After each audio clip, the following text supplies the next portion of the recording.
সিদিনা সন্ধ্যাৰ খোজবোৰে কথা কৈছিল, ঠিক যেন সপোনত এখন সাগৰে আকাশ বিচাৰি গৈছিল পাহাৰৰ দিশে।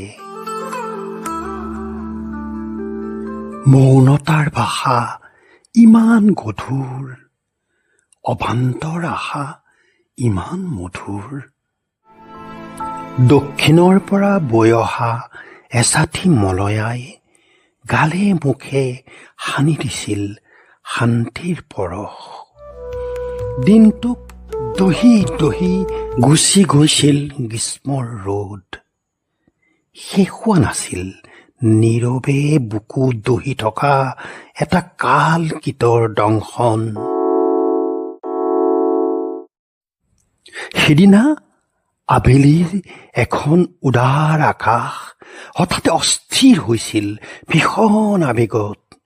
সাবটিব খুজিছিল মৰমৰ সাগৰক, কিন্তু সেয়া যে দিগন্তৰ অবাস্তৱ ভ্ৰম। অৱশেষত বেলিয়ে সামৰি লৈ গৈছিল সেই অপ্ৰাপ্তিৰ দুখ। তাৰ পিছতেই নামি আহিছিল এক নীৰৱ সন্ধ্যা। সময়ৰ বুকুত সেয়া এখোজ দুখোজ হেঁপাহৰ খোজ।